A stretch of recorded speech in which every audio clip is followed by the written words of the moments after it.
अब हर 15 दिन में हमारा मंत्री जाके कूड़े के पहाड़ पे जाता है और उसको बोलता है खड़ा होके तेरे को जाना पड़ेगा भाई।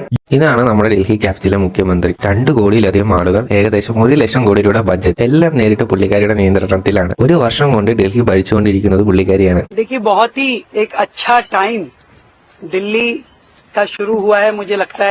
നല്ല ദിവസത്തിന്റെ സ്വപ്നം കാണിച്ചുകൊണ്ടാണ് മുമ്പത്തെ ഒരു BJP CM നമ്മളെ കൊള്ളയടിച്ചത്. രേഖാ ഗുപ്തജിയുടെ ഭരണകാലവും 1 വർഷം പൂർത്തിയായി. ഈ ഭരണത്തിൽ കൂടെ നമ്മൾ കാണുന്നത് എന്തുവാണെന്നറിയാമോ? CM നമ്മുടെ OG CMന്റെ സെയിം പാത്തിലൂടെയാണ് ഫോളോ ചെയ്യുന്നത്. 2 CMലുള്ള ഡിഫറൻസ് എന്തുവാണെന്നറിയാമോ? ഒരു CM നല്ല അടിപൊളിയായിട്ട് സ്റ്റേറ്റ്മെന്റ് തരും. ഇക്കാരന്റെ സ്പീച്ചിലൂടെ ജനങ്ങളെ കയ്യിലെടുക്കും. ये अर्बन नक्सल की सोच, ये आपका मंगलसूत्र भी बचने नहीं देंगे. പക്ഷേ ഈ CM നല്ല സ്റ്റേറ്റ്മെന്റ് തരത്തില്ല. അതേപോലെ തന്നെ പെർഫോമൻസിനും വലിയ എക്സ്പെക്ടേഷനും ഇല്ല. सच में बड़े गर्व की बात है कि हमारी यूनिवर्सिटी का नाम एक महान स्वतंत्रता सेनानी, देश के योद्धा नेताजी सुभाष पहले. അതെ, പേരിൽ എന്തിരിക്കുന്നു? Tomato tomato, potato potato, place palace, അത്രയല്ലേ ഉള്ളൂ. ഏതെങ്കിലും മുഖ്യമന്ത്രി ഷൈൻ ചെയ്യുന്നുണ്ടോ? ഹെഡ്ലൈൻസിൽ പൊങ്ങി വരുന്നുണ്ടോ? കാരണം അത് നമ്മുടെ പ്രധാനമന്ത്രിക്കും ആഭ്യന്തരമന്ത്രിക്കും ഇഷ്ടമല്ല നമ്മൾ വിചാരിക്കും. രേഖാ ഗുപ്തയുടെ കാര്യത്തിൽ അവിടെ മിസ്റ്റേക്ക് പറ്റി. പബ്ലിസിറ്റി എല്ലാം നല്ല കാര്യമാണ്, പക്ഷേ രേഖാ ഗുപ്തയുടെ കാര്യത്തിൽ അത് പറയാൻ പറ്റത്തില്ല. എന്തുകൊണ്ടെന്നാൽ ഒരു വർഷം ഭരണം കൊണ്ട് അവർ കൂടുതൽ മിസ്റ്റേക്സ് ഉണ്ടാക്കിയിട്ടുണ്ട്. ആ മിസ്റ്റേക്സ് കാരണമാണ് അവർ കൂടുതൽ ഹെഡ്ലൈൻസിലും വരുന്നത്, അവരെ പറ്റി ചർച്ച ചെയ്യുന്നത് തന്നെ. ഫെബ്രുവരി 8, 2025 BJP 27 വർഷത്തിന് ശേഷം ഡൽഹിയിൽ ഭരണത്തിൽ വന്നു. 1-2 സീറ്റല്ല ജയിച്ചത്. 70 സീറ്റിൽ 48 സീറ്റും BJPക്കായിരുന്നു. നല്ല വിജയം കാഴ്ചവെച്ചു. BJPയിലെ ടോപ്പ് ലീഡേഴ്സ് ഫേവററ്റ് CMനെ സെലക്ട് ചെയ്യുന്ന ടൈമായി. അവിടെ ഇരുന്നു കൊണ്ട് ലക്കി വിന്നറിനെ തിരഞ്ഞെടുത്തു. ഷാലിമാർ ബാഗ് ഇന്നു ആദ്യത്തെ MLA. പേര് ശ്രീമതി രേഖാ ഗുപ്ത. നിങ്ങളുടെ കൈ നെഞ്ചത്തോട് ചേർത്ത് പിടിക്കുക. നിങ്ങൾ ഡൽഹിയിലാണെങ്കിൽ തീർച്ചയായും പിടിച്ചേ പറ്റൂ. എന്നിട്ട് പറയണം, നിങ്ങൾ എന്തെങ്കിലും ഈ CMന്റെ പേര് മുമ്പ് കേട്ടിട്ടുണ്ടോ? ഞാൻ കേട്ടിട്ടില്ല, പ്രത്യേകിച്ച് BJPക്കാരും കേട്ടിട്ടില്ല. ഇതാണ് BJPയുടെ സ്പെഷ്യാലിറ്റി. ഒന്ന് ആലോചിച്ച് നോക്ക്.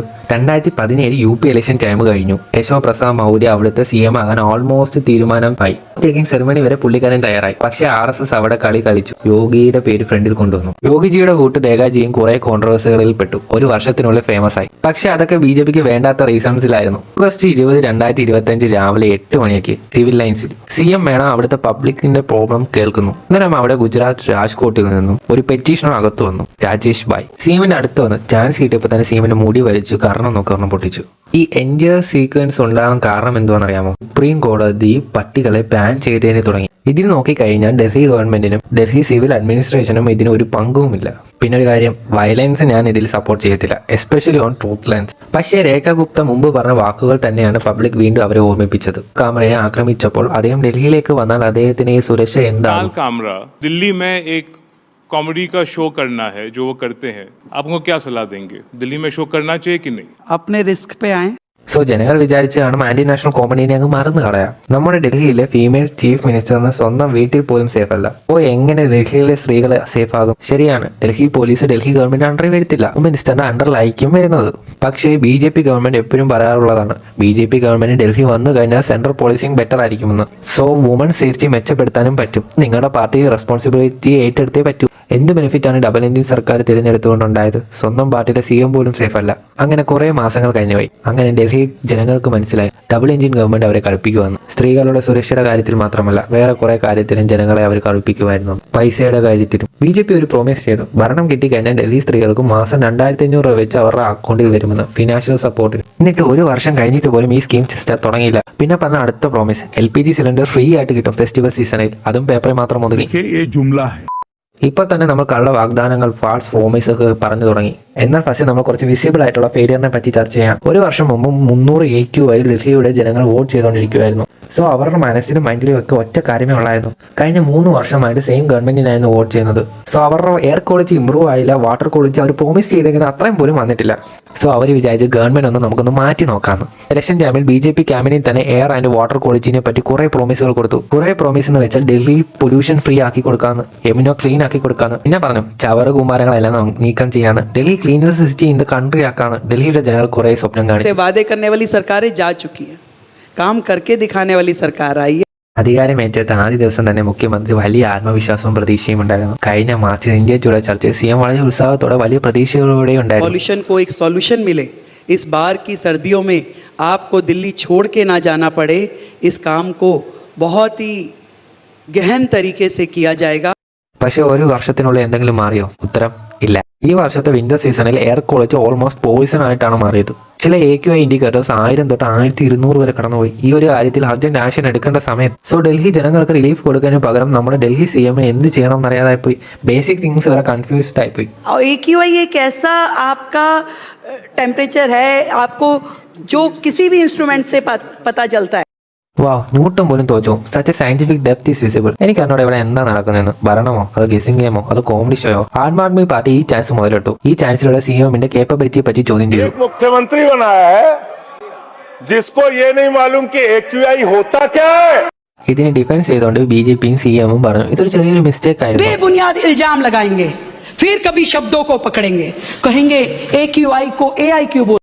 കുഞ്ഞു മിസ്റ്റേക്ക് ഇങ്ങനെ വന്നുകൊണ്ടിരുന്നപ്പോൾ അത് കാൽക്കുലേറ്റ് ചെയ്തപ്പോൾ അത് നല്ലൊരു ബ്ലണ്ടറായി മാറി. ഈ ടൈമിൽ AQI സെൻസേഴ്സിന്റെ അടുത്ത് വാട്ടർ സ്പ്രേ ചെയ്തുകൊണ്ടിരിക്കുന്ന വീഡിയോസ് വൈറലായി. അത് പബ്ലിക്കിന്റെ ഫ്രണ്ടിൽ വെച്ച് പബ്ലിക്കിന് ദേഷ്യം വന്നു. അടുത്ത ചാൻസ് ആം ആദ്മി പാർട്ടിക്ക് ഈ ഗവൺമെന്റ് തന്നെ ഉണ്ടാക്കി കൊടുത്തു. BJPക്ക് നേരെ ആരോപണം ഉന്നയിച്ചു, ഡേറ്റ മാനിപ്പുലേഷൻ പറഞ്ഞുകൊണ്ട്. ഇതിൽ നമ്മുടെ CM സാഹിബ് ആ ഒരു ആരോപണത്തിനെ എല്ലാം ഡിനൈ ചെയ്തു കഴിഞ്ഞു. ഓപ്പോസിഷന് ഒരു ജോലിയും കൂലിയും ഇല്ലാതെ പാട്ടും പാടി അങ്ങോട്ടും ഇങ്ങോട്ടും തേരാപാര നടക്കുകയാണെന്ന് പറഞ്ഞു. Watering is the only solution, जो हम भी कर रहे हैं, जो पिछली सरकारें भी करती थी, और वो हॉटस्पॉट पे ही होता है. जहां सबसे ज्यादा पॉल्यूशन होगा वहीं तो आप सफाई करेंगे. വെള്ളം ഒഴിക്കുന്നത് മാത്രമേ ഉള്ളൂ പൊല്യൂഷൻ ഒരു ഉത്തരം, വേറൊരു ഉത്തരവും ഇല്ല. So pollution is equal to water. Answer കിട്ടിപ്പോയി. ഈ പുള്ളിക്കാരിക്ക് ഫിസിക്സിനുള്ള നോബൽ പ്രൈസ് നമ്മൾ കൊടുത്തേ പറ്റൂ.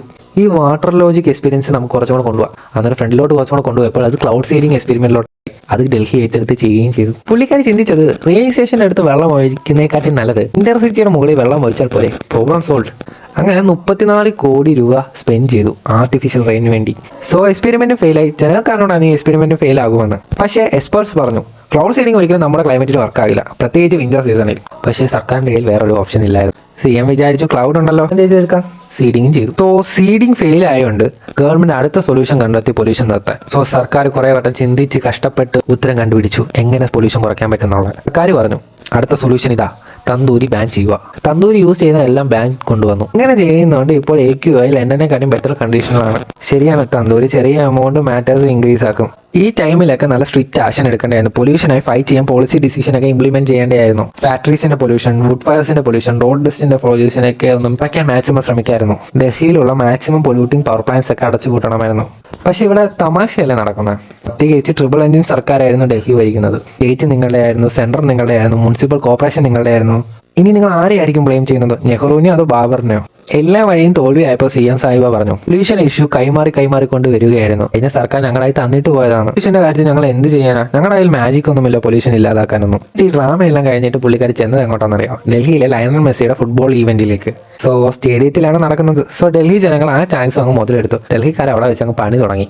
ഇക്കയുടെ കാര്യത്തിൽ അവിടുത്തെ ജനങ്ങൾ CMനെ ചുറ്റുമിട്ട് അങ്ങ് വളഞ്ഞു ഒരു മൂലയിലോട്ട് സൈഡിലോട്ട് അങ്ങ് ആക്കി. നമ്മൾ ലോകത്തിന്റെ മുമ്പിൽ ഇത്രയും നാണം കിട്ടും. അടുത്ത നാണം കിട്ടുന്നത് ഞാൻ പറഞ്ഞുതരാം. പെട്ടെന്ന് തന്നെ ബാക്കി countries like UK, Canada, Singapore ഉള്ള ജനങ്ങൾക്ക് അഡ്വൈസ് കൊടുത്തു ഡൽഹിയിലെ പൊല്യൂഷന്റെ കാര്യത്തിൽ. അവിടുത്തെ ജനങ്ങളോട് പറഞ്ഞു ഡൽഹി മാക്സിമം അവോയ്ഡ് ചെയ്യുക ട്രാവലിംഗ് ടൈമിൽ. ദിവാലി കഴിഞ്ഞു ഡൽഹി എയർ ക്വാളിറ്റീസ് ഇൻഡെക്സ് പുറത്തു വന്നു. ജനങ്ങൾക്ക് മനസ്സിലായി ഫയർ ക്രാക്കേഴ്സ് കാരണം ഉണ്ടായതല്ല, ഫാം ഫയർസ് കാരണമല്ല, പ്രോബ്ലം കുറച്ച് ഡീപ്പാണ് അവർക്ക് മനസ്സിലായി. ഇതേ ടൈം സർക്കാർ വേറെ കുറെ പ്രോമിസ് ഒക്കെ ചെയ്തില്ലോ, യമുന ക്ലീനിങ്ങിനൊക്കെ പറ്റി. പയ്യെ അതും പുറത്തു വന്നു. രേഖാഗുപ്ത സർക്കാർ പറഞ്ഞു യമുന പൊല്യൂഷൻ എല്ലാം ഛത് പൂജയ്ക്ക് തുടങ്ങുന്നതിന് മുമ്പേ ശരിയാക്കി തരാമെന്ന്. വെള്ളം കുടിക്കാനൊന്നും പറ്റില്ല, പക്ഷേ സർക്കാർ പറഞ്ഞു ജനങ്ങൾക്ക് കുളിക്കാൻ പറ്റുമെന്ന്, ഛത് പൂജ ചെയ്യാൻ പറ്റുമെന്ന്. പക്ഷേ ഓപ്പോസിഷൻ പാർട്ടി സീക്രട്ട് ക്യാമറ വെച്ച് എല്ലാം പുറത്തു കൊണ്ടുവന്നു. ഇതെല്ലാം വെറും കള്ളമായിരുന്നു. സോ PM മോദിയുടെ വിസിറ്റിന് വേണ്ടി ഫേക്ക് ആർട്ടിഫിഷ്യൽ യമുന അവർ ഉണ്ടാക്കി, കുടിക്കാൻ പറ്റുന്ന വെള്ളം. അതെല്ലാം ഒരു വീഡിയോയിൽ അവർ പൊളിച്ചടുക്കി കൈ തന്നു. പക്ഷേ യമുനയുടെ കണ്ടീഷൻ പഴയ പോലെ തന്നെയാണ്. ഇത് കാരണം പ്രധാനമന്ത്രിയുടെ ട്രിപ്പ് വിസിറ്റ് വില ക്യാൻസൽ ചെയ്യേണ്ടി വന്നു. സോ സത്യം അറിയാൻ വേണ്ടി ന്യൂസ് ലോണ്ടറി ടീം അവിടെ ചെന്നു.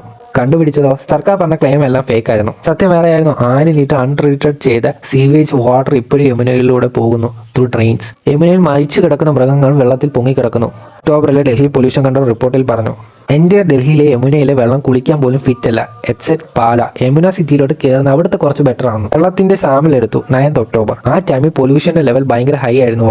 ബജറ്റിൽ 9,000 കോടിയായിരുന്നു യമുനയ്ക്ക് വേണ്ടി അലോക്കേറ്റ് ചെയ്തത്. 40 കോടി സീവേജ് പ്ലാൻ ചെയ്തു. പേപ്പറിലൊക്കെ കാണാൻ അടിപൊളിയൊക്കെയാണ്. പക്ഷേ റിയാലിറ്റി യമുന ഇപ്പോഴും പഴയ പോലെ തന്നെയാണ്.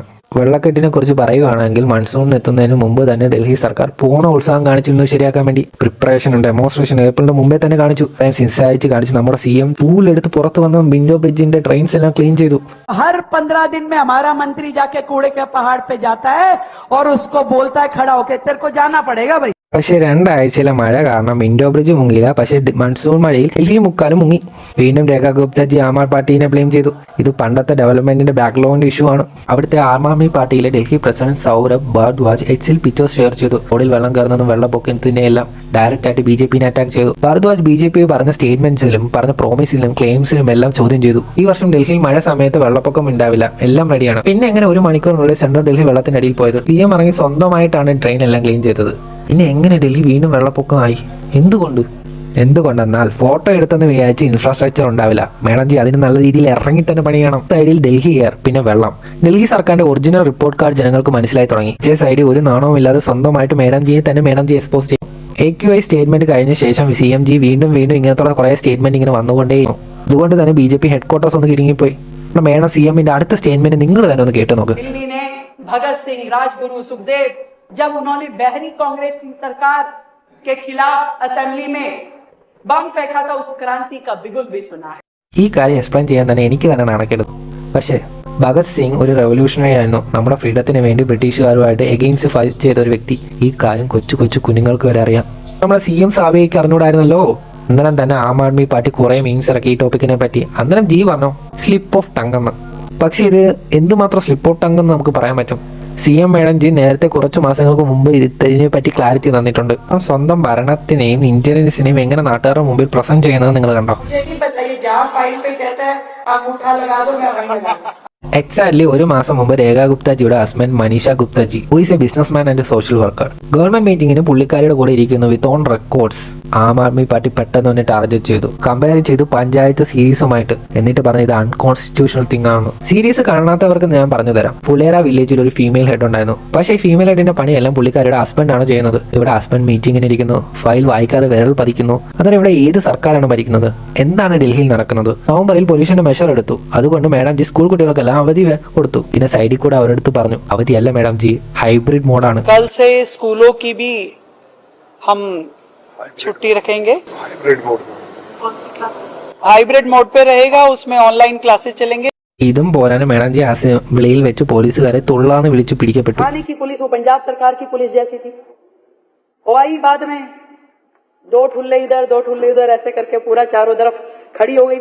ഒരു സ്റ്റേറ്റ്മെന്റ് കഴിഞ്ഞാൽ അടുത്തൊരു സ്റ്റേറ്റ്മെന്റ്, ഒരു മണ്ടത്തരം കഴിഞ്ഞാൽ അടുത്തൊരു മണ്ടത്തരം. എപ്പോഴും ക്ലാരിഫിക്കേഷൻ, ഡാമേജ് കൺട്രോൾ ഇല്ല, ഒരു ബ്ലെയിം ഗെയിം. ഒരിക്കലും തെറ്റ് അക്സെപ്റ്റ് ചെയ്തിട്ടില്ല. CM ഇത്രയും കൺഫ്യൂസ് ആകുമ്പോൾ അവിടുത്തെ സിറ്റിയുടെ അവസ്ഥ എന്തായിരിക്കും? അവിടുത്തെ ജനങ്ങളുടെ അവസ്ഥ എന്തായിരിക്കും? നമുക്ക് ജസ്റ്റ് ഇമാജിൻ ചെയ്യുന്നത് മാത്രം എളുപ്പമായിരിക്കും.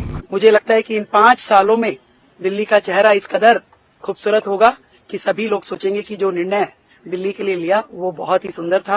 ചിരിയും തമാശയൊക്കെ ഒരു സൈഡിലോട്ട് മാറ്റുക. ഇത് കുറച്ച് സീരിയസ് ആണ്. ഈ സർക്കസിനെ കാട്ടിയും ഡൽഹി കുറച്ചും കൂടെ നല്ലത് ഡിസർവ് ചെയ്യുന്നു. നമ്മുടെ കൺട്രിയുടെ ക്യാപിറ്റൽ ആണല്ലോ. രേഖാ ഗുപ്തയുടെ അണ്ടറിൽ ഇഗ്നോറൻസിന്റെ ഭരണവും ഡിസിഷൻ എല്ലാം ഫെയിലും ആകുന്നു. സിറ്റിയിലെ ജനങ്ങൾ തന്നെ അനുഭവിക്കുന്നു, ഡൽഹിക്കാർ അനുഭവിച്ചുകൊണ്ടേയിരിക്കുന്നു. മുമ്പത്തെ ഡൽഹി CM സ്ത്രീ ആയിരുന്നു. പുള്ളിക്കാരി ഓക്സ്ഫോർഡിൽ നിന്ന് പഠിച്ചിറങ്ങിയതാണ്. റോഡ് സ്കോളർ ഉണ്ടായിരുന്നു. Toughest international scholarship in the country എന്നാണ് പറയുന്നത്. വുമൺ ചീഫ് മിനിസ്റ്ററിന്റെ കാര്യം പറയുവാണെങ്കിൽ ഒരു സൈഡിൽ സുഷമ സ്വരാജിന്റെ ഡിപ്ലോമസി ഉണ്ടായിരുന്നു, മറുവശത്ത് ഷീല ദീക്ഷിതിന്റെ ഡെവലപ്മെന്റ് അജണ്ട, ആദിഷിയുടെ intelligent and policy driven approach. Rekha ഗുപ്തയുടെ കയ്യിൽ കോമഡി സീരീസും മിസ്റ്റേക്സും ആണ് നടക്കുന്നത്. ഇതാണ് ഡിഫറൻസ്. ഈ കോമഡിയിൽ ചിരിക്കുന്നത് വേറെ ആരുമല്ല, ഡൽഹിക്കാരാണ്. ഈ കോമഡി പെട്ടെന്ന് തന്നെ ഒരു ട്രാജഡിയായി മാറാനും ചാൻസ് ഉണ്ട്. ഇനിയും ചേഞ്ചസ് കൊണ്ടുവരാൻ പറ്റും. പക്ഷേ രേഖാജി വിചാരിക്കണം, മേഡം ജി ചെറുപ്പം മുതലേ പൊളിറ്റിക്സ് കണ്ടു വളർന്നതാണ്. അതിന് പൊളിറ്റിക്സും മനസ്സിലാകും. ഡൽഹിയിൽ ആദ്യമായിട്ടാണ് 1 ലക്ഷം കോടിയുടെ ബജറ്റ് പ്രഖ്യാപിക്കുന്നത്. ഇത് കഴിഞ്ഞ ബജറ്റിനെക്കാട്ടി 31.5% കൂടുതലാണ്. ക്യാപിറ്റൽ എക്സ്പെൻഡിച്ചർ ഡബിളായി 28,000 കോടി. 9,000 കോടി യമുന ക്ലീൻ ചെയ്യാനും സിറ്റിയിലെ വാട്ടർ ഇൻഫ്രാസ്ട്രക്ചർ ഇംപ്രൂവ് ചെയ്യാനും. 5,100 കോടി രൂപ മഹിളാ സമിതി യോജനയ്ക്ക് അലോക്കേറ്റ് ചെയ്തു. 500 കോടി രൂപ സിവേജ് ട്രീറ്റ്മെന്റിനും 21% ഓഫ് ബജറ്റ് എഡ്യൂക്കേഷനും അലോക്കേറ്റ് ചെയ്തു. നല്ല കാര്യമാണ്.